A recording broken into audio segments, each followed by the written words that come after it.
Assalamualaikum warahmatullahi wabarakatuh. Bismillahirrahmanirrahim. Alhamdulillahirabbil alamin. Allahumma shalli ala sayyidina Muhammadin abdika wa nabiyyika wa rasulika nabiyil ummi wa ala alihi wa sahbihi wa sallam tasliman biqadri 'azamatina fika fi kulli waqtin wa hinan. Bapak Ibu para jamaah rahimakumullah, syukur alhamdulillah, mari kita panjatkan kehadiran Allah Subhanahu wa taala karena malam ini kita bisa bersilaturahmi kembali dalam keadaan sehat walafiat. Mudah-mudahan semua ibadah kita diterima oleh Allah, semua doa-doa kita dijawab oleh Allah. Allah hadiniya wa likulli niyatin shalihah wal hajatina wa hajabikum lana wa al-fatihah. A'udzu billahi minasyaitonir rajim. Bismillahirrahmanirrahim. Alhamdulillahi rabbil alamin. Ar-Rahmanir Rahim. Maliki yaumiddin. Iyyaka na'budu wa iyyaka nasta'in. Ihdinas siratal mustaqim. Fatihah sekali lagi ditujukan kepada saudara-saudara kita kaum muslimin, khususnya di Palestina, di Gaza. Mudah-mudahan diberikan pertolongan oleh Allah, diberikan kekuatan iman dan batin, dan bisa mengalahkan Zionis Israel, dan Gaza Palestina menjadi negara yang merdeka, negara yang baldatun thayyibatun wa rabbul ghafur, dan umat Islam yang di Rohingya yang kemarin sempat naik perahu sampai di Aceh, nggak boleh turun. Ya, kasihan juga, mudah-mudahan semua persoalannya diselesaikan oleh Allah. Billahi ta'ala lana wa lahumul fatihah. A'udzu billahi minasyaitonir rajim. Bismillahirrahmanirrahim. Ya kan,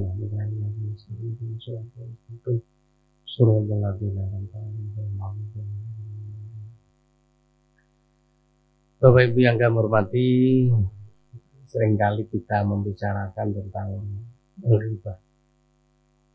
Ghibah itu rasa membicarakan kejelekan orang lain, dan ini merupakan perbuatan dosa yang diharamkan dalam Islam karena resikonya luar biasa besar. Selama kita belum minta maaf, nanti akan dituntut di akhirat, dan itu bisa menggigit habis amal soleh kita karena ghibah. Cuma Imam Nawawi dalam kitabnya Nashaikhul Ibad dan juga Imam Ghazali dalam kitabnya Ihya Ulumuddin, beliau membolehkan ghibah di dalam 6 hal. Teksnya begini, Bismillahirrahmanirrahim. I'lam annal ghibata wa in kanat muharramatan fa innaha tubahu fi ahwalin lil maslahah. Ghibah pada dasarnya adalah perbuatan yang diharamkan.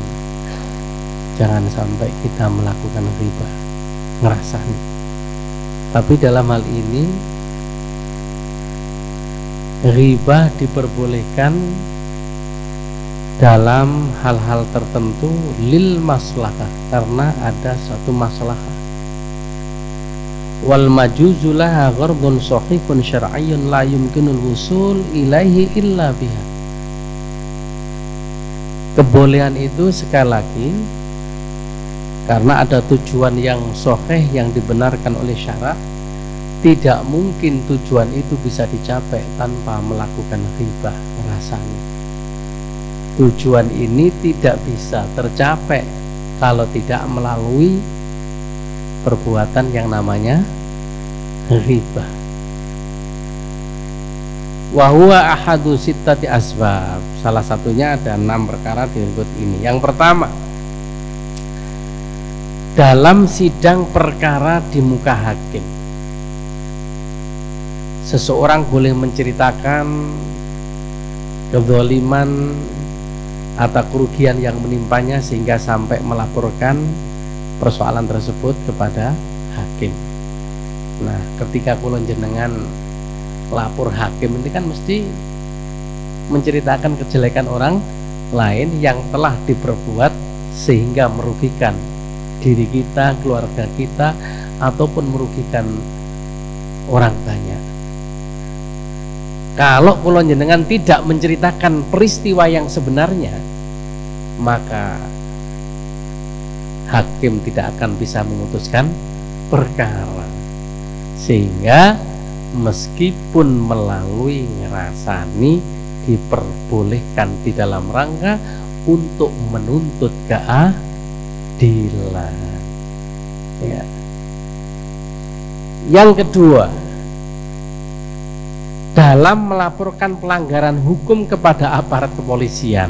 Nah, ini juga terpaksa harus ghibah dengan niat dan maksud merubah kemungkaran, kezaliman, keburukan yang dilakukannya supaya tidak terulang kembali, makanya dilapor nopo polisi, sama seperti yang dilaporkan pada hakim tadi, dengan harapan supaya orang tersebut mendapatkan hukuman yang setimpal dan tidak mengulang perbuatannya. Contoh yang paling gampang, ada kecurian sepeda motor, mosok menengai. Nah, jadi kalau kita memang tahu orangnya, ya dilaporkan polisi. Kalau tidak tahu, ya tetap dilaporkan biar polisi yang melacak dan mencarinya, karena memang itu tugasnya. Ya. Ini jadi termasuk melaporkan pelanggaran-pelanggaran yang terjadi di sekitar kita kepada polisi. Ketiga, meminta fatwa kepada seorang mufti. Seseorang boleh menceritakan kejelekan orang lain. Sebab kalau kita tidak menceritakan yang sebenarnya, maka seorang mufti, seorang ustadz, seorang kiai tidak akan memberikan jalan keluar sesuai dengan perkara yang sebenarnya. Misalnya ada seorang suami istri tukaran, ya mungkin karena sering kali merugikan di antara salah satu pihak, sehingga terpaksa sowan kepada ustadz atau kiai minta fatwa. Dos pundi kula niki bojo kula ya. Bojo kula dos pundi? Arepe nyritakno gak wani, ya gak iso. Menengae karepe merahasiakan. Otomatis bojo kula niki ya mboten nate nyukani blonjo. Malah mbek tiyang wedok lintune luman misale. Anak-anak mboten nate direken. Lho, otomatis kan ngrasani niki. Menceritakan aib seseorang di depan yai, ustadz, ulama dalam rangka mencari jalan keluar yang terbaik. Sebaiknya kondisi seperti ini saya lanjutkan atau cerai yai. Nah kan ngoten, ya sing sabar, pakai wiritan iki. Nopo ya ayat kursi, kok pancet ae kursi ini diangkat dikeprukno. Lah jenenge diwacana kursi sampai muruh.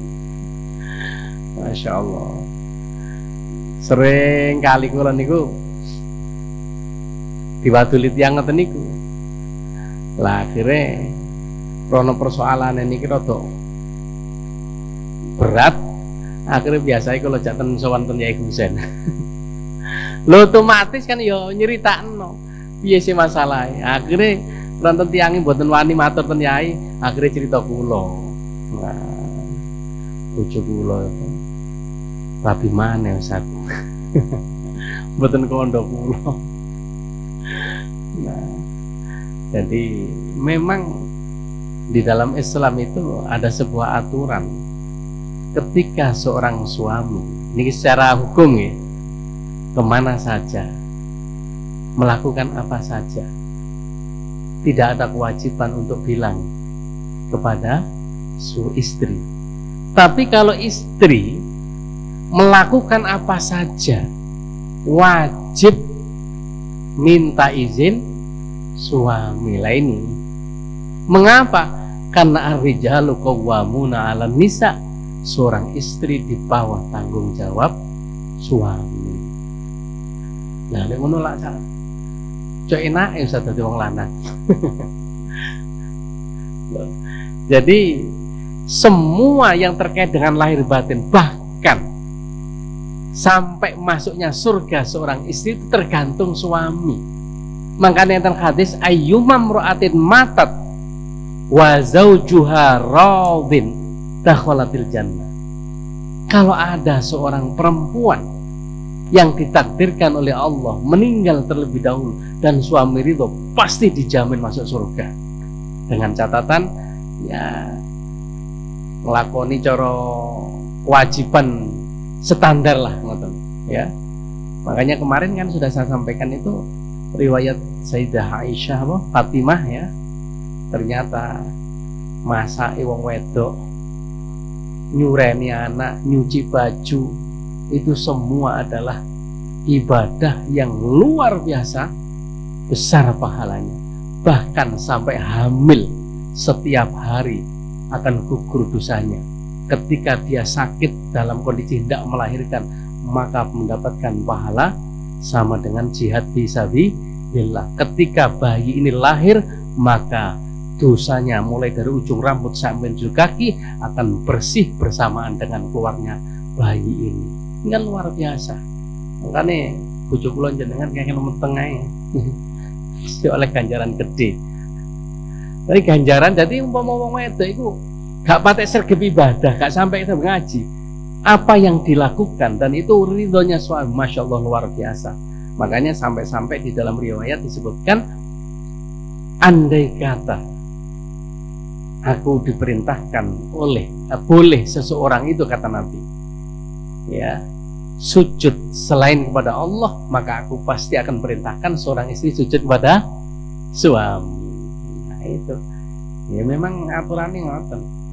Jadi tapi nih wong lanang tidak ada kewajiban untuk izin suami istri, tapi secara etis, akhlak, hubungan keharmonisan ya tetap harus ya, kalau ingin mempertahankan rumah tangga. Nah nek wis gak pamitan padha gak pamit itu berarti ngejak tukaran memang.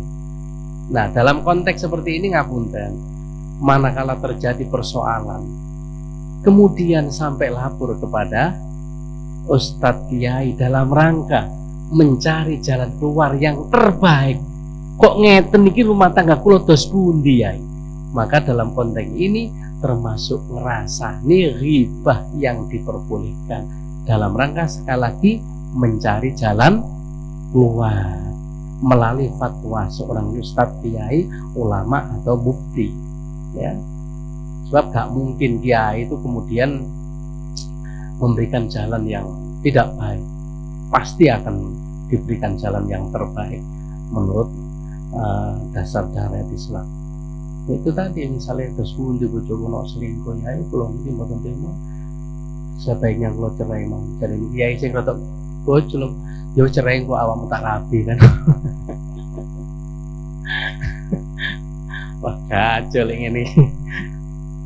Wong karepe minta jalan keluar tadi. Ngoten ta Yai? Nggih pun, timbangan ndek bojo kaya ngoten. Lha ngono padha wae, maune gak gelem dirapi loro, sekarang minta dirapi Ustaz Kiai. Lha ngono padha wae. Yang keempat, mengingatkan publik. Nah ini, agar terhindar dari kejahatan pihak tertentu baik personal maupun institusi. Ya. Misalnya enek travel limbujuan jamaah gak pernah diberangkatno. Yang kemarin-kemarin kan banyak korban itu ya. Ini ngerasani seperti ini juga boleh. Ada personal maupun institusi. Jadi ngapunten, ada sistem LML, apa itu istilahnya? MLL kok, LML, multi level marketing. Jadi ketika seorang ini daftar dan bisa mengajak orang lain, maka akan terus mendapatkan bonus yang berlipat ganda. Nah seperti first travel kemarin kan hanya 17 juta, hanya 15 juta bisa umroh, kan luar biasa. Bahkan ketika semua jamaah itu melalui dia, maka bisa gratis. Nah, akhirnya ternyata yang atas bisa diberangkatkan, sing buli remek karena tidak punya jamaah. Ya, itu termasuk yang boleh dirasani. Termasuk ngerasani wong sing utang tapi gak tanit nyaur. Kira-kira enten apa mboten? Kula niki ngapunten, gak ada konco ngoten niku. Ya Allah, ngapunten, naudzubillah min dzalik ya. Jangan sampai kita punya lakon sing koyo ngeten. Sebab tiyang niku ternyata kalau sudah kebiasaan punya hutang dan gak nyaur, itu menjadi kebiasaan. Dan dengan gampangnya berjanji niku Bapak Ibu. Kula wulan ngarep tak sauri. Lah ngoten niku kula nggih bolak-balik. Ini konco apa ganti dikei sampai numpuk. Nah, ternyata ngoten niku mboten 1 2 bareng ngumpul. Lho kok padha. Lho ngoten enten sing sampai ngebel. Anu apa betul ini darene anake masuk rumah sakit. Wah, mbojoki aja sampai. Ngoten enten sing ngebel kanca kok liyane. Ustaz ngapunten kamu konfirmasi. Niki lho Bapak niki utang kula jarene arep lunasi haji. Utang pinten 11 juta. Masya Allah. Oh, nah akhirnya kula kan malah nyeritakno. Tiyang niki. Nah, di dalam rangka menyelamatkan dan supaya tidak timbul terjadi penipuan yang lain, itu boleh dirasani Pak orang ngeten iki. Makanya termasuk ya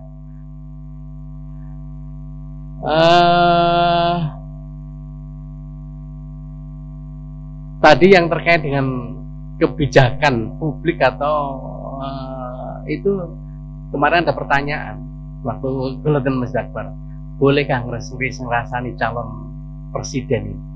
Saya jawab boleh, tapi dengan catatan ngerasani terkait dengan kebijakan-kebijakan yang mereka lakukan yang dirasa selama ini memang merugikan banyak orang.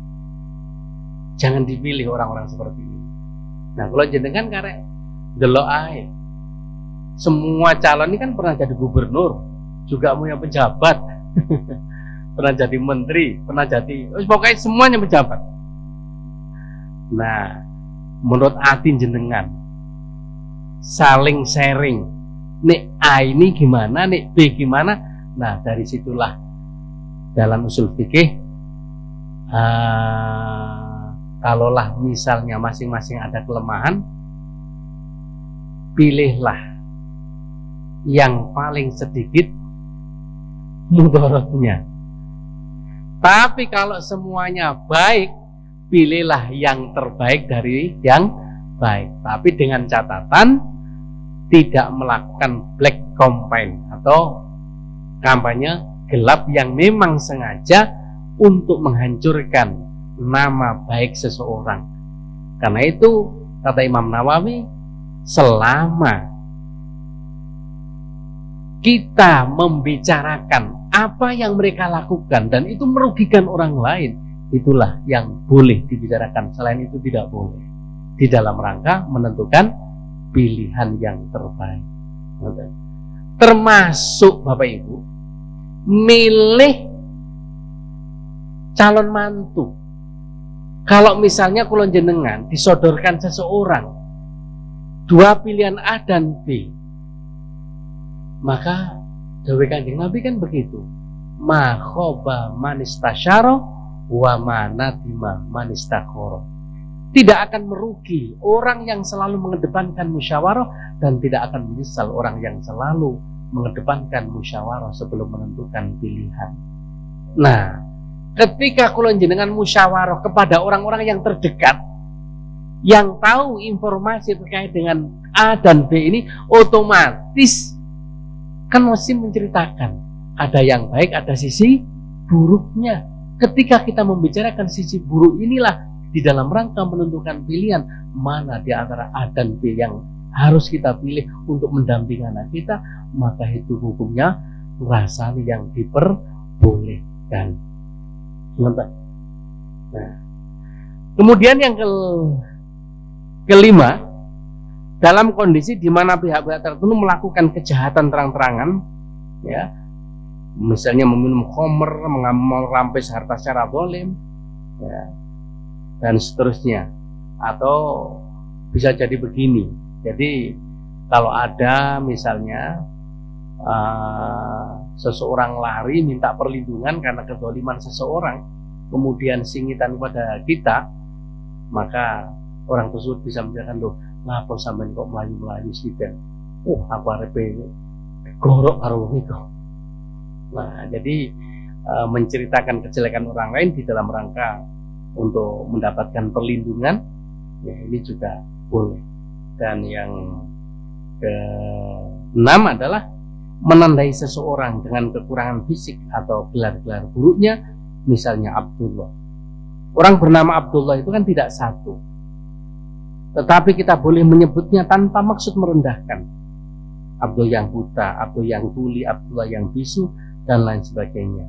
Baiknya sebutan itu didahului dengan kata maaf untuk menghilangkan kesan merendahkan. Misalnya mengatakan, Pak, kalau jenengan nyari namanya Saiful Jazil di masjid ini. Loh, jenengan dari Saiful Jazil ini siapa? Saiful Jazil itu ada yang muadzin, ada tukang imam, ada tukang ceramah, ada yang sering nyoleng sandal. Atau mungkin dari sisi fisiknya, Jazil itu ini ono telu, cuma sing siji sikile pincang misalnya. Sampai cari yang mana?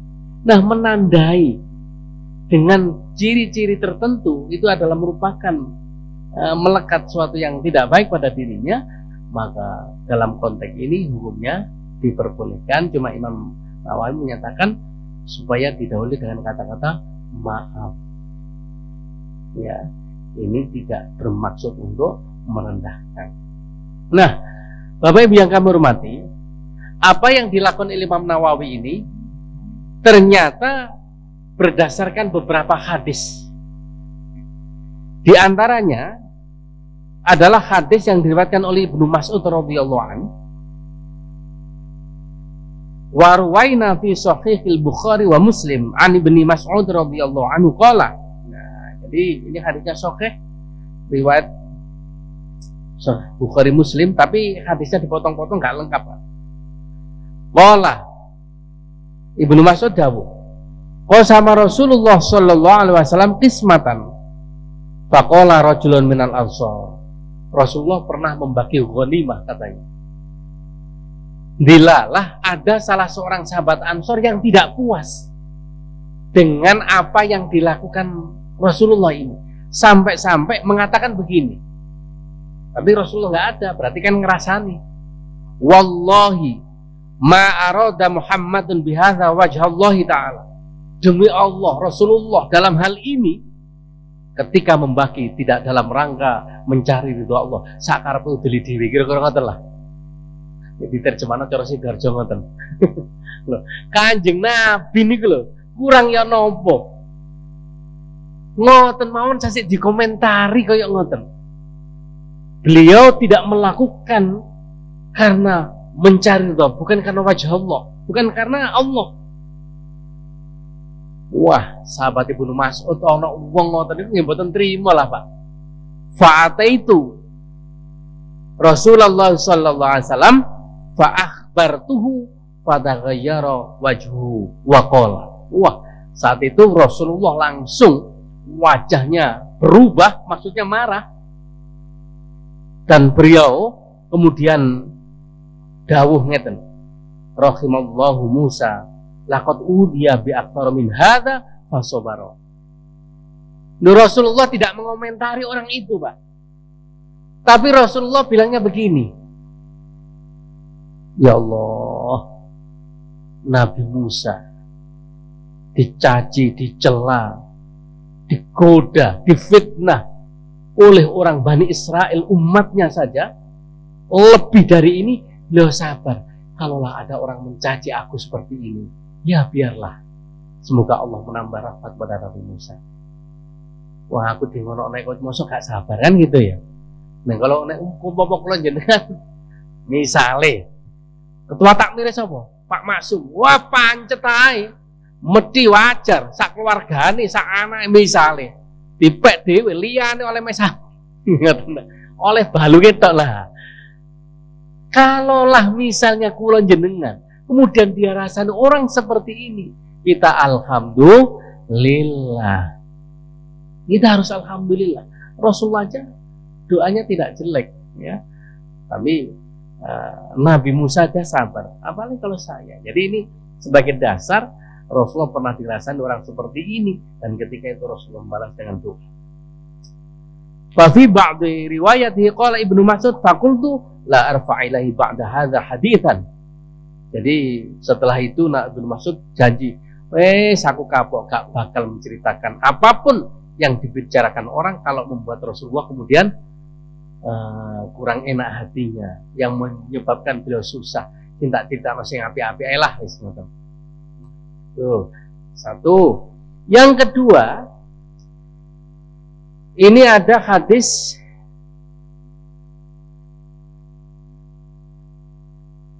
yang berkaitan dengan kondisi meminta fatwa. Nah, tadi sudah ada fatwa ya. Wa fi shahihi haditsu Hindun Imrah bin Sofyan. Jadi ada hadis sahih yang menceritakan istrinya Abu Sofyan namanya Hindun.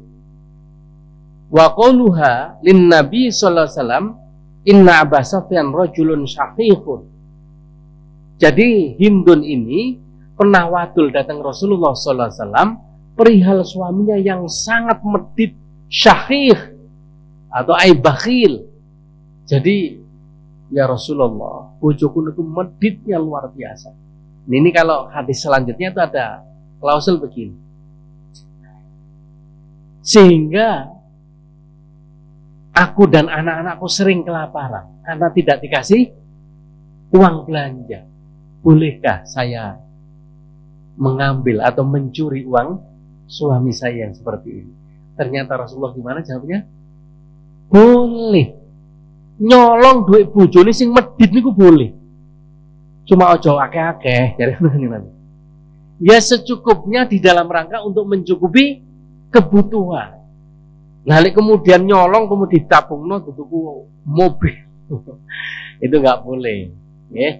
Jadi boleh secukupnya kata Nabi di dalam rangka untuk menutupi kebutuhan dan memenuhi keperluan sehari-hari. Nah, berikutnya Bapak Ibu, wa haditsu Fatimah binti Qais wa quluhan Nabi sallallahu alaihi wasallam laha amma Muayyah fasu'alu wa amma Abu Jaham fala yad'ul asa an atiqihi, ya. Jadi ini ada seorang yang bernama Fatimah binti Qais dilamar oleh pemuda yang namanya Muawiyah dan yang kedua Abu Jaham. Ternyata Rasulullah dawuh, kalau Muawiyah itu pemuda baik tapi miskin. Tapi kalau Abu Jaham itu orang yang tidak pernah lepas di tangannya, selalu ada tongkat. Artinya orang yang moro tangan. Moro tangan itu tangan moro. Kenapa Pak? Ya, sering KDRT, ini bahaya. Wis pilihan. Ya, yang satu memang pemuda yang tampan, gagah, sugih, tapi moro tangan. Bukti ini kemana saja selalu nggawa gepuk. Salah titik dipukul. Tapi yang satu, Sofyan, adalah pemuda yang miskin. Nah, dalam rangka menceritakan kelebihan dan kelemahan atau masing-masing keburukan, ya, kekurangan dari seseorang yang hendak dalam rangka mencari fatwa, sehingga mana yang harus dipilih, ini hukumnya boleh, ya.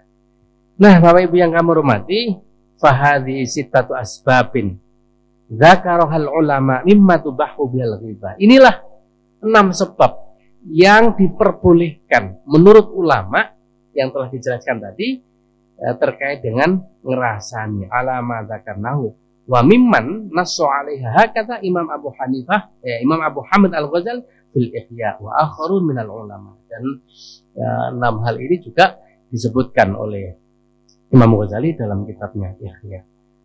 Jadi kula jenengan sekarang sudah tahu terkait dengan ngerasani yang diperbolehkan dan ngerasani yang tidak diperbolehkan. Jadi orang-orang yang seringkali berbuat zalim, suka menganiaya, suka mencuri, ya, itu harus diwaspadai. Meskipun tiba-tiba kok mlebu masjid, wong biasa gak tahu lah, ini perlu bisi loh. Iku kok dengaren. Dari ini sekoncone, iya mari mlebu penjara. Terus yang cici, alhamdulillah tobat, hati-hati. Jangan-jangan nunggu lempene wong kan ngoten. Nah, karena saking seringnya melakukan sebuah pelanggaran kedzaliman yang merugikan, ya itu boleh dicurigai, boleh dirasani dalam rangka waspada. Satu. Yang kedua, wong sing tukang menipu tadi, utang gak nate nyaur, supaya tidak timbul korban berikutnya, boleh dirasani. Mencari menantu atau mencari fatwa di dalam rangka memutuskan mana yang terbaik yang harus kita pilih, itu terpaksa harus ngerasani. Lapor polisi di depan hakim, termasuk para pelaku kebijakan, ya, yang itu nanti kebijakannya apakah merugikan atau menguntungkan, termasuk calon presiden kita ini boleh dirasani di dalam rangka supaya kita tidak salah pilih. Ya, kita memilih yang terbaik di antara yang baik. Begitu Bapak Ibu. Bang, berapa menit? Benar? Wah, saya suwi gitu. Ya, monggo.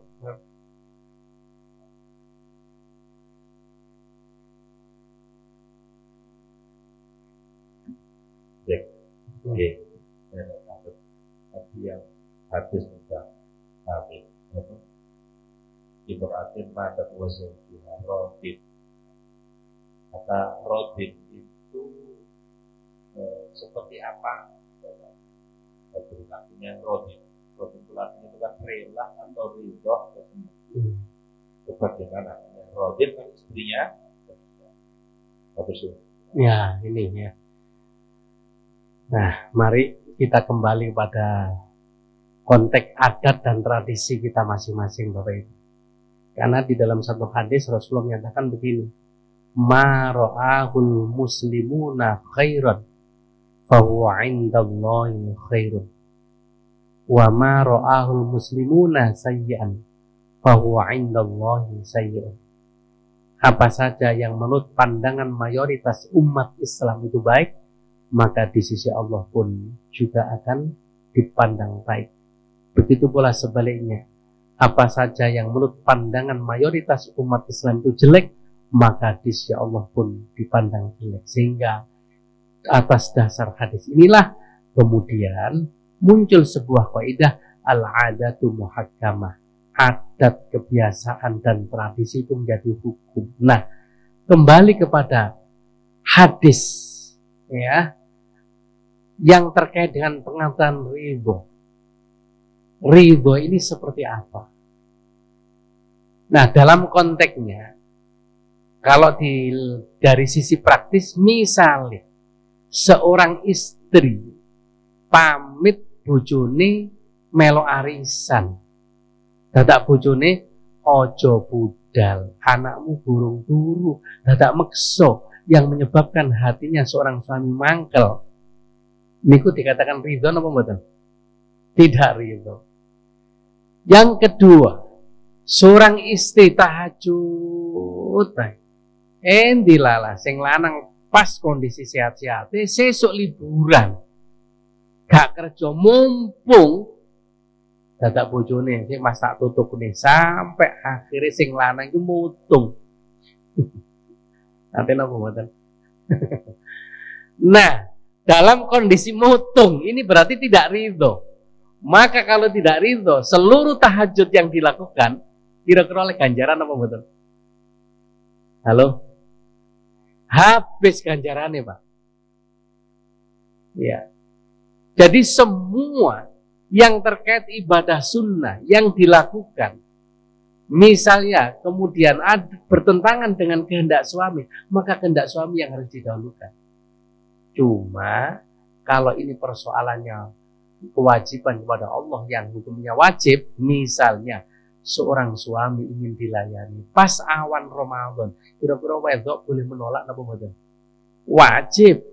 La ta'ata li makhluqin bi maksiatil khaliq. Tidak berhak dan tidak wajib taat kepada seseorang termasuk suami kalau itu bertentangan dengan atau maksiat kepada Allah.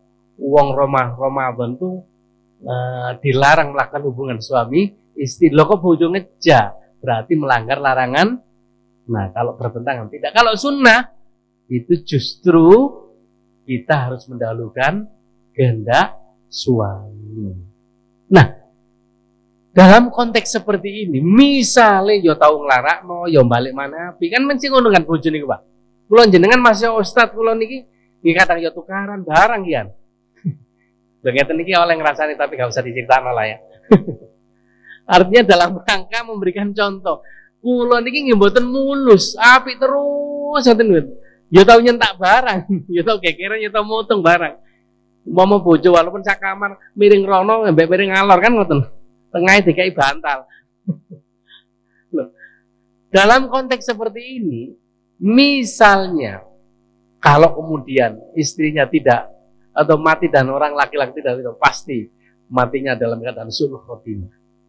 Nah, tapi kalau kemudian seorang suami mengikhlaskan seluruh apa yang dilakukan oleh seorang istri, baik yang pernah menyakiti atau tidak, biyen kabeh niku wis aku ikhlas ridho ya Allah, maka itu jaminan akan diampuni oleh Allah dan masuk kategori tadi ridho tadi. Jadi konteks ridho ini konteksnya konteks hubungan kemanusiaan, tapi dengan syarat itu ada satu hadis yang lain. Satu puasa syahroha itu ya, somat syahroha, wa hafidhat farjaha, wa sholat khomsaha, dakholatil jannah min ayyi sya'in baba kan min. Jadi apabila seorang istri menjaga sholat 5 waktu, kemudian puasa di bulan suci Ramadan, kemudian menjaga kemaluannya, dan kemudian apalagi satunya itu ya, kemudian maka dia akan diperintahkan silahkan masuk surga dari pintu manapun yang kamu suka. Itu tadi standar semua ya, tapi dengan catatan suaminya ridho terhadap apa yang dilakukan oleh seorang istri. Itu jadi itu sementara katanya. Makanya kalau jenengan misalnya sak mangkel-mangkel nangane bojo, ya bolehlah kita mangkel, boleh marah, tapi jangan terlalu lama. Mungkin ya, nggak ada orang itu yang nggak marah itu kecuali Nabi dan Rasul Allah. Kalau kita punya sifat marah, sifat memaafkan, itu adalah manusia biasa. Karena al-insanu mahallul khata' wan nisan. Yang penting endingnya adalah saling memaafkan. Sing paling elek dari Imam Ghazali adalah orang yang tidak pernah marah. Begitu sekali marah, kemudian langsung mengatakan tidak ada maaf bagimu. Wah, ini bahaya ini. Ya. Tapi nek marah terus, gak nate nyepuro, itu setan memang. Itu menungso. Nek menungso, ya pernah marah, tapi memaafkan. Itu yang paling penting. Udah kurang berapa menit? Nah, masih 8 menit. Kalau tidak ada, kita akhiri sampai di sini.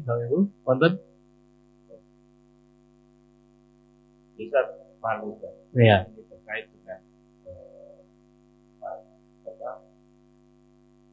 bulan-bulan kita akan menuju ke pemilu. Jadi kita punya pengalaman di masjid kita, atau teman-teman di agak berbeda, bisa dihubungkan. Seumpama ada calon pemimpin misalnya ataupun nanti saudara presiden yang mau hadir ke masjid kita, kemudian dengan alasan menjadi apa namanya sosialisasi. Nah, kita sebagai takmir sebaiknya bagaimana? Iya, iya. Menolak atau justru mempersilahkan. Kalau saya mempersilahkan itu karena mereka adalah calon pemimpin, mungkin juga mau mensosialisasikan kebaikan yang akan diberikan ketika dia menjadi Iya, terima kasih. Ini pertanyaan bagus, tapi jenengan juga bisa lihat di YouTube. Ternyata calon-calon yang datang ke masjid kemudian menyumbang karpet, dilalah gak jadi. Akhirnya karpetnya digulung. Enten apa betul, Pak? Ternyata enten.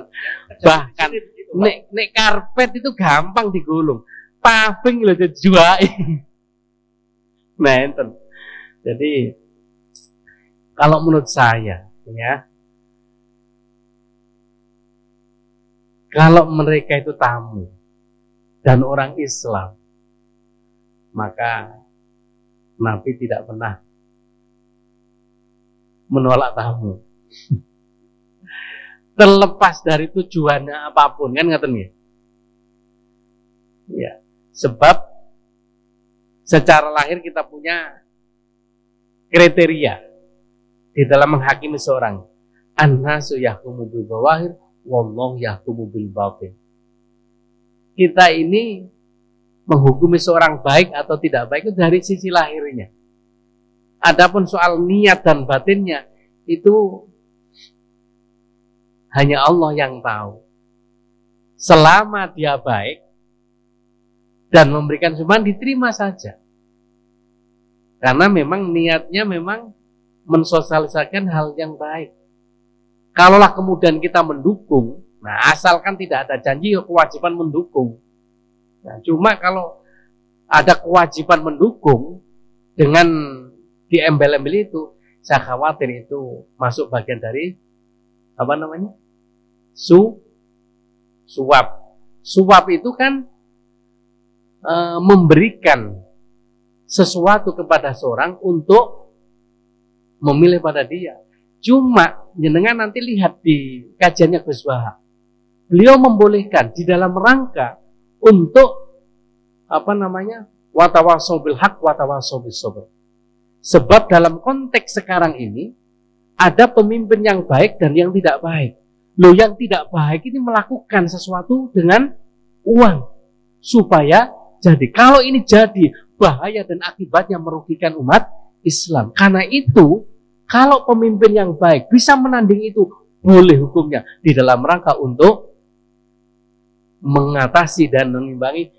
Maka suap yang dalam kaitan ini justru menjadi hukumnya boleh untuk kita dukung dan kita terima. Karena memang konteksnya sekarang seperti itu. Sebab kalau tidak, wah jelas bahaya itu. Ya, makanya suap di dalam rangka mengambil haknya itu boleh, dengan catatannya asalkan tidak begini. Bapak Ibu misalnya begini, kulon jenengan ujian atau di pengadilan, ya, itu kan mestinya kita benar. Wong gasal kalau tidak melakukan dengan itu, kita pasti kalah. Di dalam rangka menyuap untuk mengambil hak kita, maka itu boleh karena kita sebenarnya tidak salah. Tapi kalau tidak melakukan itu, kita pasti kalah. Sebab hakimnya misalnya, kan gitu ya. Nah, jadi di dalam rangka memberikan hak kita, itu boleh.